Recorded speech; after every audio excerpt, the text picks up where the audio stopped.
In this video, we will discuss negative externality in production.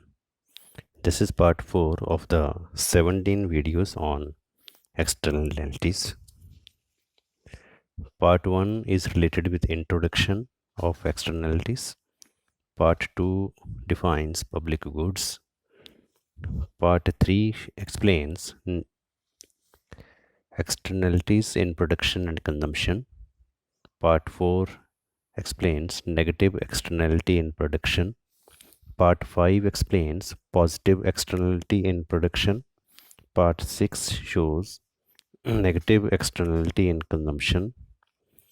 Part 7 explains positive externality in consumption. Part 8 summarizes the externalities. Part 9 explains Coase theorem. Part 10 summarizes Coase theorem. Part 11 explains assumptions of Coase theorem. Part 12 criticizes Coase theorem. Part 13 recommends some possible solutions of Coase theorem. Part 14 explains public policies toward externalities. Part 15 shows command and control policies. Part 16 explains market-based policies, corrective taxes and subsidies. Part 17 shows market-based policies, tradable pollution permits. Here in part 4, we will discuss negative externality in production.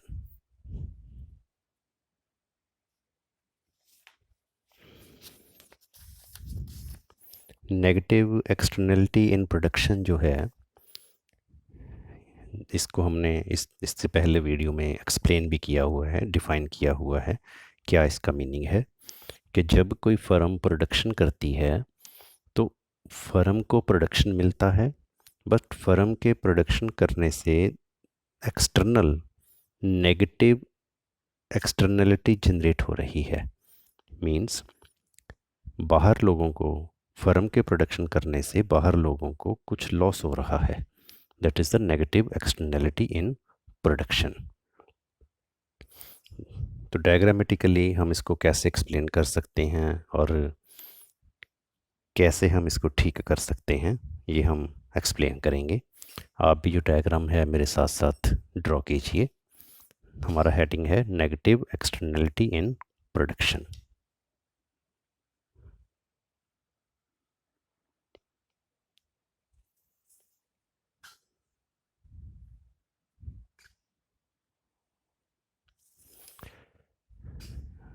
Horizontally we are taking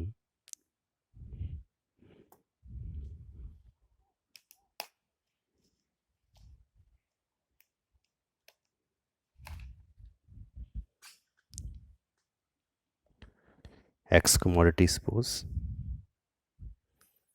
vertically price of X. अब जब हम production में externality को explain कर रहे हैं तो हम ये अज्यूम करके चलते हैं कि मान लो there are no externalities in consumption. Suppose consumption में एक्सटर्नलिटी नहीं है। जो प्रोडक्शन में एक्सटर्नलिटी है वो सप्लाई कर्व को अफेक्ट करती है, और जो कंजम्पशन में एक्सटर्नलिटी है वो डिमांड कर्व को अफेक्ट करती है। और कंजम्पशन में हम अज्यूम कर रहे हैं कि मान लो एक्सटर्नलिटी नहीं है, इट मीन्स डिमांड कर्व में कोई इफेक्ट नहीं है एक्सटर्नलिटी का। इसलिए जो डिमांड कर्व है, suppose this is the demand curve D. अब ये जो डिमांड कर्व है ये private benefit and social benefit equal ही बता रही है। मार्जिनल सोशल बेनिफिट भी यहीं पर है, equals to marginal social benefit, क्योंकि हमने एज्यूम किया कि मान लो कंजम्पशन के साथ कोई एक्सटर्नलिटी जनरेट नहीं हो रही। अब जो प्रोडक्शन है, प्रोडक्शन जब फर्म करती है इस कमोडिटी का, एक्स का, तो मान लो नेगेटिव एक्सटर्नैलिटी जनरेट हो रही है। अब जो फर्म की कॉस्ट है, this is the marginal private cost.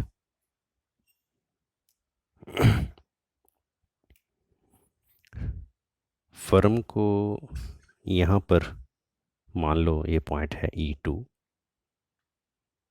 Firm का इक्विलिब्रियम यहाँ पर है, and firm produces x2 units of x and the price is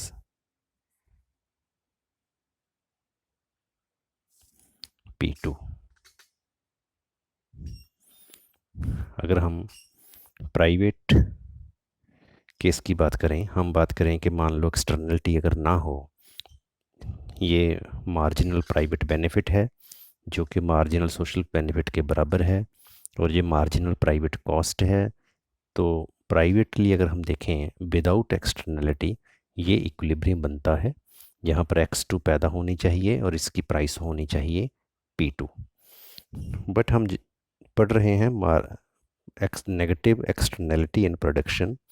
it means x को जब हम पैदा करते हैं तो नेगेटिव एक्सटर्नलिटी पैदा हो रही है, जिस वजह से प्राइवेट कॉस्ट चाहे इतनी है x को पैदा करने की, बट x को पैदा करने की जो सोशल कॉस्ट है वो ज़्यादा है। मान लो ये वाली है, this is the marginal social cost. तो अगर हम marginal social cost and marginal social benefit के हिसाब से देखें, अब पहले तो ये देखो ये ऊपर क्यों गया, क्योंकि सोशल कॉस्ट पड़ रही है, नेगेटिव एक्सटर्नलिटी हो रही है। इसका जो गैप है दोनों MPC एंड MSC का, वो एक्सटर्नल कॉस्ट है। हम इससे पहले हमने एक्सप्लेन किया था, जैसे इस पेज पर भी है, कि प्राइवेट कॉस्ट में अगर मान लो नेगेटिव एक्सटर्नलिटी होती है, उसको जोड़कर सोशल कॉस्ट बनती है। तो मार्जिनल सोशल कॉस्ट हमने बनाई है marginal private cost plus marginal external cost. तो ये हमने बनाई है मार्जिनल प्राइवेट कॉस्ट, इसमें एक्सटर्नल कॉस्ट को ऐड किया है, तो वर्टिकली ये वहाँ पर शिफ्ट हो गई। मार्जिनल सोशल कॉस्ट ये है। अब सोसाइटी के हिसाब से ये इक्विलिब्रियम बनता है। Suppose this is E1। Society के हिसाब से x1 x पैदा होनी चाहिए, और सोसाइटी इसके लिए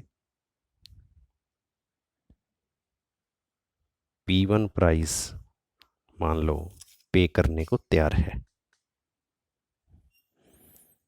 सोसाइटी P1 प्राइस पे करने को तैयार है। x1 सोसाइटी चाहती है कि x पैदा की जाए, x1 से ज़्यादा पैदा ना की जाए। बट अगर हम प्राइवेट ओपन छोड़ दें, गवर्नमेंट इंटरफियर ना करे, मान लो अगर हम ना इसमें इंटरफियर करें, तो फर्म को x1 नहीं, फर्म को x2 पैदा करने का बेनिफिट है, और प्राइस फर्म चार्ज करेगी P2। बट अगर हम सोसाइटी के हिसाब से देखें, ये जो एक्स कमोडिटी है ये ज़्यादा नहीं पैदा होनी चाहिए, क्योंकि ये कमोडिटी नेगेटिव एक्सटर्नलिटी पैदा कर रही है, इसलिए इसका प्रोडक्शन कम होना चाहिए। इसका प्रोडक्शन हमें कम करना है फ्रॉम x2 टू x1। इतनी ये चीज़ ओवर प्रोड्यूस हो रही है।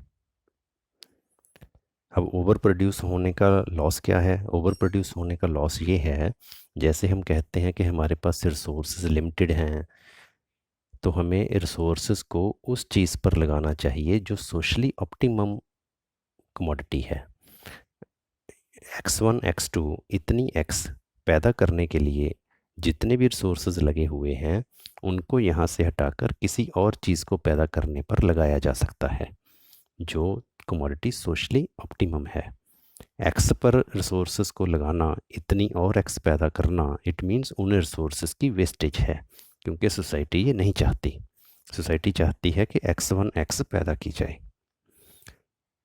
अगर हम x1x पैदा करते हैं मान लो, तो x1x को पैदा करने की जो कॉस्ट है, फर्म की कॉस्ट है ये वाली। Suppose this is B point और ये मान लो है C1।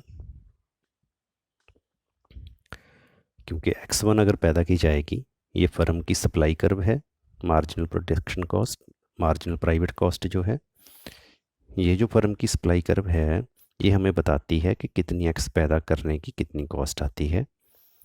x1x पैदा करने के लिए फर्म की कॉस्ट आएगी C1, बट x1 की जो फर्म को प्राइस मिलेगी मार्केट में वो मिलेगी P1।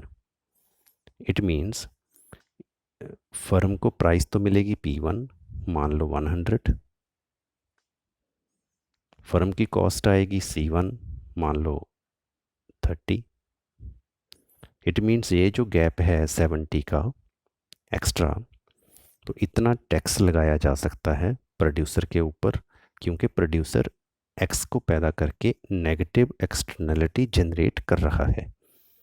कंज्यूमर इतनी प्राइस पे करने के लिए रेडी हैं।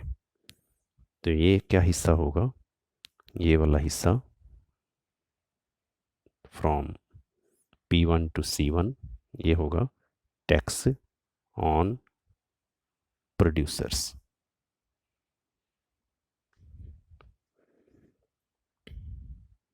तो जब ये टैक्स लग जाएगा तो उससे क्या होगा, कॉस्ट बढ़ जाएगी, यहाँ पर शिफ्ट हो जाएगी, एक्स का प्रोडक्शन कम हो जाएगा x2 से x1। जितनी भी कॉस्ट है वो कंज्यूमर उसकी प्राइस पे कर देंगे।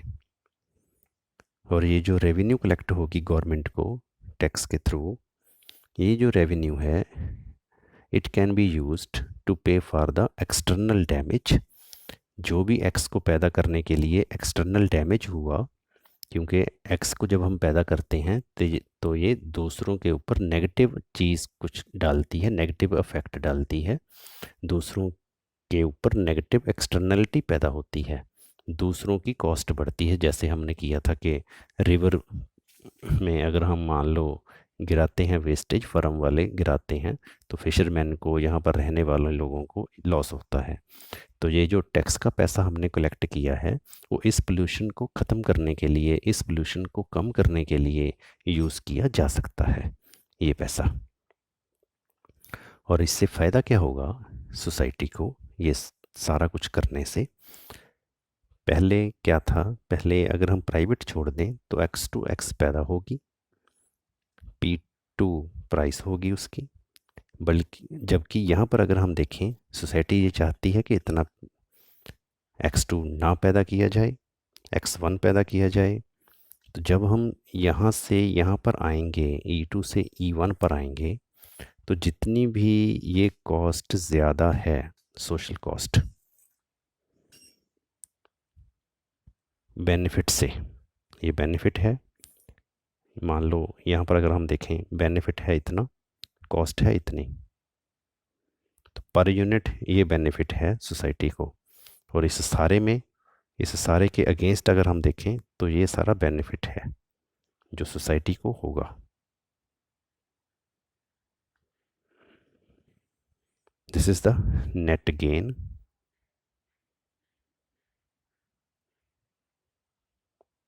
To society.